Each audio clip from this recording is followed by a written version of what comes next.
The Malleus Maleficarum. Part 2, Question I. Chapter 13.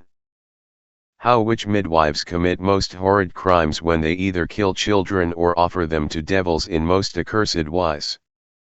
We must not omit to mention the injuries done to children by witch midwives, first by killing them, and secondly by blasphemously offering them to devils. In the Diocese of Strasbourg and in the town of Zabern there is an honest woman very devoted to the Blessed Virgin Mary, who tells the following experience of hers to all the guests that come to the tavern which she keeps, known by the sign of the Black Eagle. I was, she says, pregnant by my lawful husband, now dead, and as my time approached, a certain midwife importuned me to engage her to assist at the birth of my child.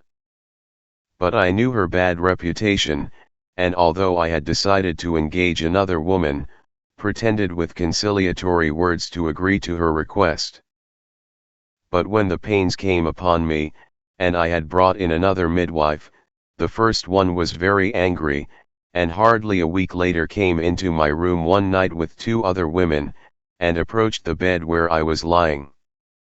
And when I tried to call my husband, who was sleeping in another room, all the use was taken away from my limbs and tongue, so that except for seeing and hearing I could not move a muscle. And the witch, standing between the other 2, said, "See, this vile woman, who would not take me for her midwife, shall not win through unpunished." The other 2 standing by her pleaded for me, saying, "She has never harmed any of us." But the witch added, "Because she has offended me I am going to put something into her entrails, but, to please you, she shall not feel any pain for half a year, but after that time she shall be tortured enough." So she came up and touched my belly with her hands, and it seemed to me that she took out my entrails, and put in something which, however, I could not see. And when they had gone away, and I had recovered my power of speech, I called my husband as soon as possible, and told him what had happened. But he put it down to pregnancy, and said, "You pregnant women are always suffering from fancies and delusions." And when he would by no means believe me, I replied, "I have been given 6 months' grace, and if, after that time, no torment comes to me, I shall believe you." She related this to her son, a cleric who was then archdeacon of the district, and who came to visit her on the same day. And what happened? When exactly 6 months had passed, such a terrible pain came into her belly that she could not help disturbing everybody with her cries day and night. And because, as has been said, she was most devout to the Virgin, the Queen of Mercy, she fasted with bread and water every Saturday, so that she believed that she was delivered by her intercession. For one day, when she wanted to perform an action of nature, all those unclean things fell from her body, and she called her husband and son, and said, "Are those fancies? Did I not say that after a half a year the truth would be known? Or whoever saw me ear thorns, bones, and even bits of wood? For there were brambles as long as a palm, as well as a quantity of other things." Moreover, as was said in the first part of the work, it was shown by the confession of the servant, who was brought to judgment at Braisach, that the greatest injuries to the faith as regards the heresy of witches are done by midwives, and this is made clearer than daylight itself by the confessions of some who were afterwards burned.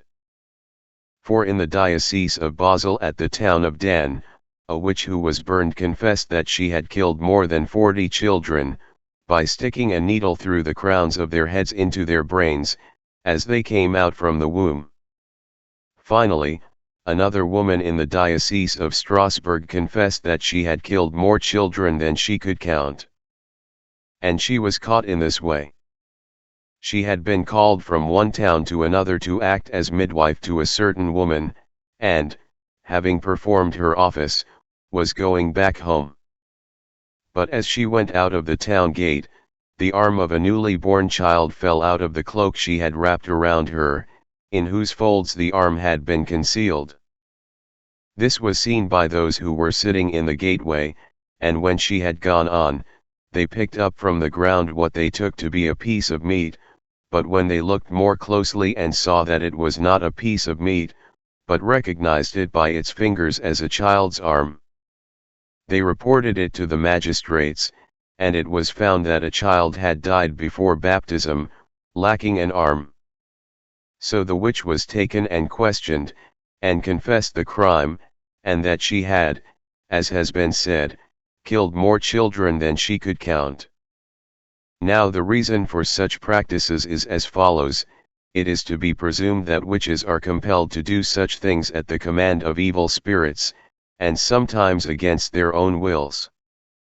For the devil knows that, because of the pain of loss, or original sin, such children are debarred from entering the kingdom of heaven. And by this means the last judgment is delayed, when the devils will be condemned to eternal torture, since the number of the elect is more slowly completed, on the fulfillment of which the world will be consumed. And also, as has already been shown, witches are taught by the devil to confect from the limbs of such children an unguent which is very useful for their spells. But in order to bring so great a sin into utter detestation, we must not pass over in silence the following horrible crime. For when they do not kill the child, they blasphemously offer it to the devil in this manner.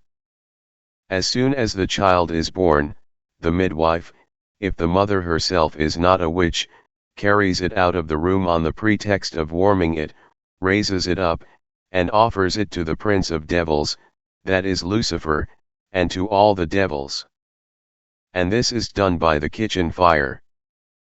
A certain man relates that he noticed that his wife, when her time came to give birth, against the usual custom of women in childbirth, did not allow any woman to approach the bed except her own daughter, who acted as midwife. Wishing to know the reason for this, he hid himself in the house and saw the whole order of the sacrilege and dedication to the devil, as it has been described. He saw also, as it seemed to him, that without any human support, but by the power of the devil, the child was climbing up the chain by which the cooking pots were suspended. In great consternation both at the terrible words of the invocation of the devils, and at the other iniquitous ceremonies, he strongly insisted that the child should be baptized immediately. While it was being carried to the next village, where there was a church, and when they had to cross a bridge over a certain river, he drew his sword and ran at his daughter, who was carrying the child, saying in the hearing of two others who were with them, "You shall not carry the child over the bridge, for either it must cross the bridge by itself, or you shall be drowned in the river." The daughter was terrified and, together with the other women in company, asked him if he were in his right mind, for he had hidden what had happened from all the others except the two men who were with him. Then he answered, "You vile drab, by your magic arts you made the child climb the chain in the kitchen, now make it cross the bridge with no one carrying it, or I shall drown you in the river." And so, being compelled, she put the child down on the bridge, and invoked the devil by her art, and suddenly the child was seen on the other side of the bridge. And when the child had been baptized, and he had returned home, since he now had witnesses to convict his daughter of witchcraft, for he could not prove the former crime of the oblation to the devil, inasmuch as he had been the only witness of the sacrilegious ritual, he accused both their daughter and mother before the judge after their period of purgation, and they were both burned, and the crime of midwives of making that sacrilegious offering was discovered. But here the doubt arises, to what end or purpose is the sacrilegious offering of children, and how does it benefit the devils? To this it can be said that the devils do this for three reasons, which serve three most wicked purposes. The first reason arises from their pride, which always increases, as it is said, they that hate thee have lifted up the head. For they try as far as possible to conform with divine rites and ceremonies. Secondly, they can more easily deceive men under the mask of an outwardly seeming pious action. For in the same way they entice young virgins and boys into their power, for though they might solicit such by means of evil and corrupt men, yet they rather deceive them by magic mirrors and reflections seen in witches' fingernails, and lure them on in the belief that they love chastity, whereas they hate it. For the devil hates above all the Blessed Virgin, because she bruised his head. Just so in this oblation of children they deceive the minds of witches into the vice of infidelity under the appearance of a virtuous acts. And the third reason is, that the perfidy of witches may grow, to the devil's own gain, when they have witches dedicated to them from their very cradles. And this sacrilege affects the child in three ways.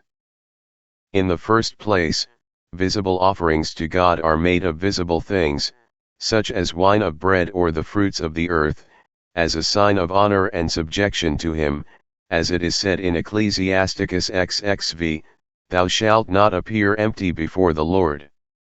And such offerings cannot and must not afterwards be put to profane uses. Therefore the Holy Father, S. John Damascene, says, the oblations which are offered in church belong only to the priests, but not that they should divert them to their own uses, but that they should faithfully distribute them, partly in the observance of divine worship, and partly for the use of the poor. From this it follows that a child who has been offered to the devil in sign of subjection and homage to him cannot possibly be dedicated by Catholics to a holy life, in worthy and fruitful service to God for the benefit of himself and others. For who can say that the sins of the mothers and of other do not redound in punishment upon the children? Perhaps someone will quote that saying of the prophet, "The sons shall not bear the iniquity of the father." But there is that other passage in Exodus XX, "I am a jealous God, visiting the sins of the father upon the children unto the third and fourth generation." Now the meaning of these two sayings is as follows. The first speaks of spiritual punishment in the judgment of heaven or God, and not in the judgment of men. And this is the punishment of the soul, such as loss or the forfeiture of glory, or the punishment of pain, that is, of the torment of eternal fire. And with such punishments no one is punished except for his own sin, either inherited as original sin or committed as actual sin. The second text speaks of those who imitate the sins of their father, as Gratian has explained, I.Q. 4, etc. And there he gives other explanations as to how the judgment of God inflicts other punishments on a man, not only for his own sins which he has committed, or which he might commit, but is prevented by punishment from committing, but also for the sins of others. And it cannot be argued that when a man is punished without cause, and without sin, which should be the cause of punishment. For according to the rule of law, no one must be punished without sin, unless there is some cause of punishment. And we can say that there is always a most just cause, though it may not be known to us, c.s. Augustine, XXIV, 4. And if we cannot in the result penetrate the depth of God's judgment, yet we know that what he has said is true, and what he has done is just. But there is this distinction to be observed in innocent children who are offered to devils not by their mothers when they are witches, but by midwives who, as we have said, secretly take from the embrace and the womb of an honest mother. Such children are not so cut off from grace that they must necessarily become prone to such crimes, but it is piously to be believed that they may rather cultivate their mother's virtues.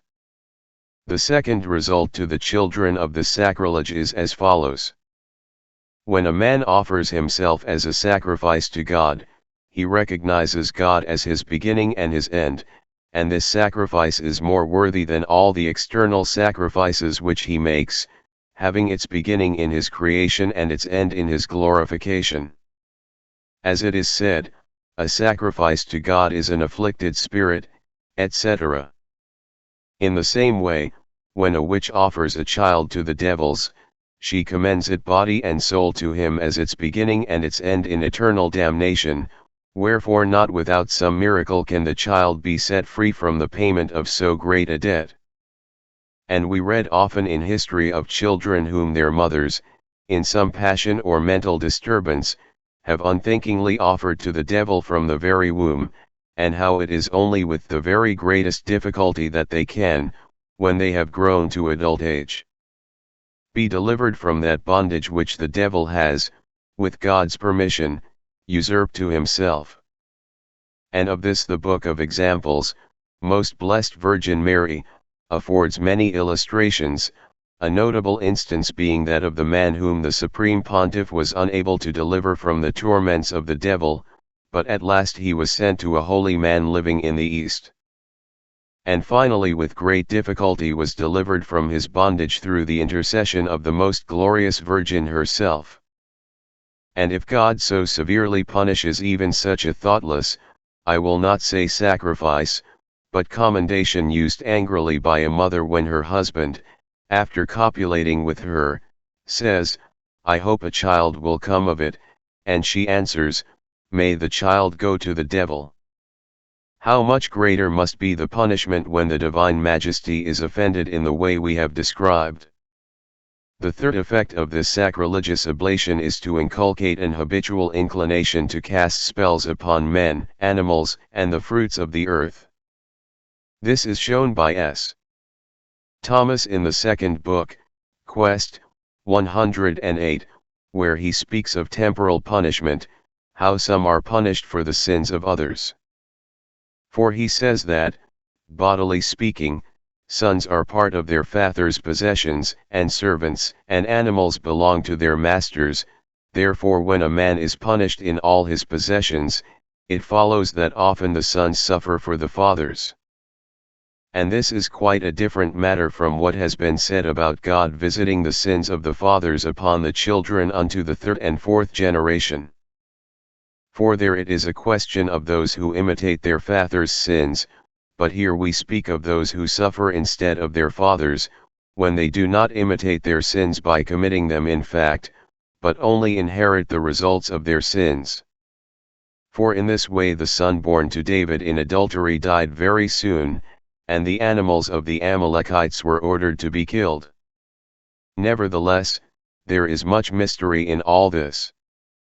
Taking into consideration all that we have said, we may well conclude that such children are always, up to the end of their lives, predisposed to the perpetration of witchcraft.